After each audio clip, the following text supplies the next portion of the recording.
pero Fernández Noroña, un personaje que no está, desde mi punto de vista, en el ánimo de Palacio Nacional. Un personaje que, sin embargo, ha ido creciendo en popularidad en encuestas, que ha ido construyéndose su propio caminito, pero sin embargo, como que no es tomado en cuenta como un candidato firme o precandidato firme en este proceso del que hablamos. ¿Por qué será, Arturo? ¿Cuál es tu explicación? Y si tienes una idea de por qué hay esa especie de exclusión o rechazo en círculos altos del obradorismo hacia Fernández Noroña. Yo creo que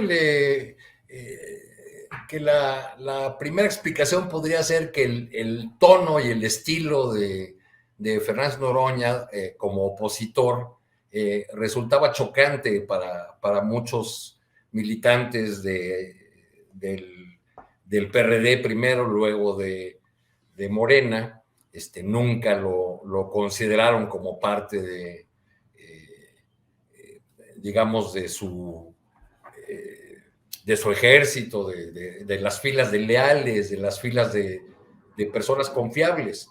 Tuvo un papel más o menos relevante por ahí de 2004 en el PRD. Yo lo recuerdo en el Congreso que hizo el PRD para afrontar la crisis provocada por los videoescándalos. Noroña fue el presidente de ese Congreso.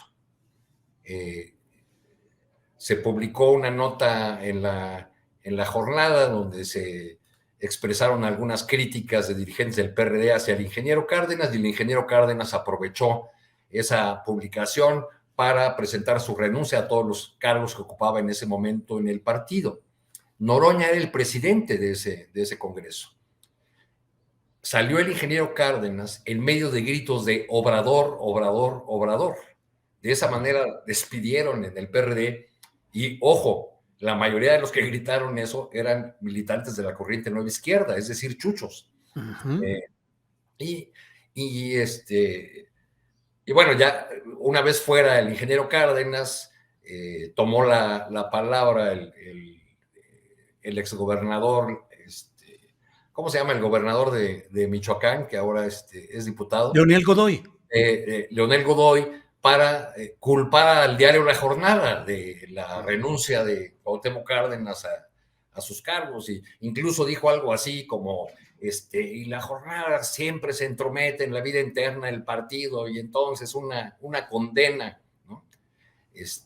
En medio de un merequetengue, de un escándalo, algunos periodistas empezaron a romper ejemplares del periódico La Jornada, por cierto, y Noroña, sin que hubiese habido ningún acuerdo, ni se hubiese llevado a votación el asunto, declaró desde el micrófono central del Congreso que el Congreso Nacional del PRD lanzaba una condena a la intromisión de La Jornada en los asuntos internos del partido, ¿no? Por eso resulta poco confiable para mucha gente, por acciones de esa envergadura. Yo creo que ese tipo de antecedentes son los que han marcado su trayectoria. Y bueno, donde fue finalmente a refugiarse por convenir así a los intereses de Beto Anaya, que es el dueño de la franquicia del Partido del Trabajo, fue pues ahí, a ese partido que está ayuno de figuras que tengan algún peso en la opinión pública. Entonces, pues fue una relación de mutua conveniencia esa, la de Noroña y el PT.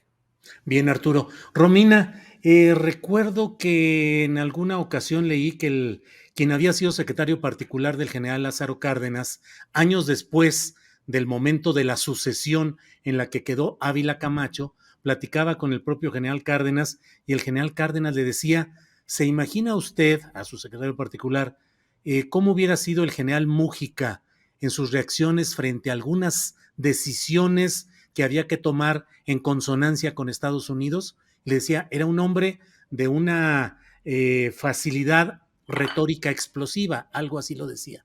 Romina, ¿qué opinas? ¿Por qué crees que no hay, que a pesar de que creo yo, no sé qué opines tú, que sí hay una fuerte impulso, sobre todo en redes, hacia Fernández Noroña, no se le incrusta en el nivel real de los tres precandidatos que parecieran ser los realmente favoritos. Romina. Bueno, pues si lo vemos desde el punto histórico que nos acabas de mencionar, Julio, con esta anécdota, parece que la manera de hacer política y retórica de cada uno de los aspirantes sí podría influir en quienes queden. Y hay que recordar que el 25, ¿fue el 25 o el 24? Bueno, a finales de enero, el diputado Noroña publicó un video, no sé si ustedes lo recuerdan, publica este video en el que hace una acusación muy, bueno, en el que señala directamente que Mario Delgado estaba como controlando a todos los gobernadores, o de cierta manera controlando a los gobernadores de Morena para que este círculo político, pues de cierta manera quienes están en el poder sí pueden influir al menos en quienes están visibles en algunos medios de comunicación. Noroña mencionaba en este video, e incluso si ustedes recuerdan, decía, le pedía al presidente que no se metiera en el proceso de elección, y él decía que él era un aspirante que quería ser una corcholata, como se les dice desde Palacio.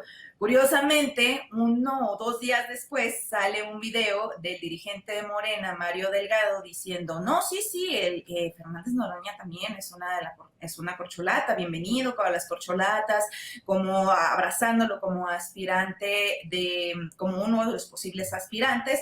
Un video que incluso el propio Noroña replicó, retuiteó. Entonces, creo que a lo mejor quizá la manera así de explosiva, como lo calificabas hace unos momentos, que es muy particular también del diputado, pudiera influir. Yo, sinceramente, no tendría una respuesta como tal, decirles por qué Noroña no está en todos los afectos o por qué no está tan visible en medios de comunicación. Quizá de una manera simplista podría decirles que, bueno, a lo mejor en el posicionamiento o en la figura que está no tiene tanto abarque a nivel nacional como lo podría tener un jefe o jefa de gobierno, que hay que recordar que muchos de los que fueron presidentes, a excepción, por ejemplo, de los panistas, fueron jefes de gobierno, de aquí de la Ciudad de México, pero también en el caso de Brad, que también fue jefe de aquí de la Ciudad de México, jefe de gobierno, pues ahorita tiene un puesto muy visible. De manera simplista podría ser ese, pero obviamente hay otras lecturas políticas que a mi parecer quizás sería la manera en la que se expresa, o la retórica o la manera de ser del diputado, pero de momento, y que también toda esta manera de hacer política de quienes están en el poder sí puedan influir para que en los medios o en las encuestas no se vea tan visible, pero pues en redes vemos otra historia. Al menos nosotros, no sé si ustedes lo ven, pero nosotros en algunos de los programas vemos con muchos simpatizantes, o dentro de los simpatizantes de la Cuarta Transformación, vemos muchas simpatías hacia el diputado Noroña. Entonces, de hecho, para mí es un fenómeno muy particular y muy llamativo de lo que está pasando con las corcholatas y los aspirantes, muchísimo, muy lejos de otros que sí los quieren poner ahí en el podio como presidenciales. Bien, Romina. Alberto, ¿qué opinas de este tema de Fernández Noroña y por qué no está entre los sentados, no a la diestra, sino tras la figura del señor presidente? Alberto.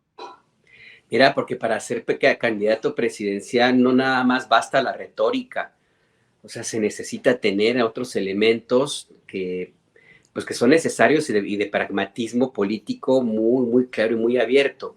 Andrés Manuel López Obrador sí es un personaje, un político con mucha retórica, que tiene un discurso muy contundente, pero también se ha cuidado de hacer las alianzas necesarias para garantizar una cobertura en sectores que no necesariamente simpatizarían con una propuesta política como la que él encabeza, pero que sí los necesita si quiere gobernar. Lo vimos en Ciudad de México cuando hizo una alianza con Carlos Slim y con otros grupos constructores que de una u otra forma pues se beneficiaron. Los Dano, por ejemplo, los Danos, que son los que han construido un montón de edificios de multifamiliares en Ciudad de México, que estuvieron también en la construcción del segundo piso.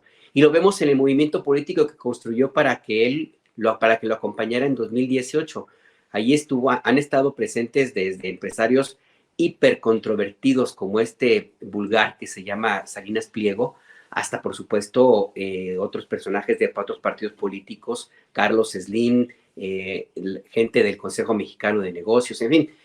Para llegar a esos niveles de política sí es importante que le caigas bien a los electores, a una parte de los electores, pero tienes que mandar los mensajes adecuados de que vas a tener participación de otros grupos de la sociedad y del empresariado y de la política que no necesariamente coincidan con tu retórica, pero que los ocupas para gobernar un país.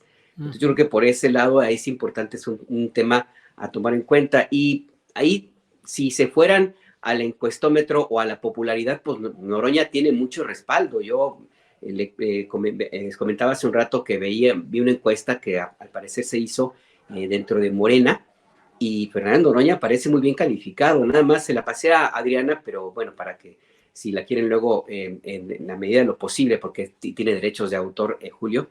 Pero esta encuesta que hizo una compañía que se llama Factométrica, dice, y nada más leo una pregunta, la primera: antes que se lo mencionara, usted ha escuchado hablar de las siguientes personas y en porcentaje: Claudia Sheinbaum, 91%, Marcelo Ebrard, 90.4%, Ricardo Monreal, 80.1%, y Gerardo Fernández Noroña, 78.6%, y el último, Adán Augusto López, con 68.5%. O sea que dentro de grupos de Morena y del movimiento político que participa, que hace la 4T, pues tiene muy buenos bonos Fernández Noroña. Para otros elementos y sectores necesarios para gobernar un país, quién sabe si los tenga. A lo mejor esa es una explicación, yo creo, Julio.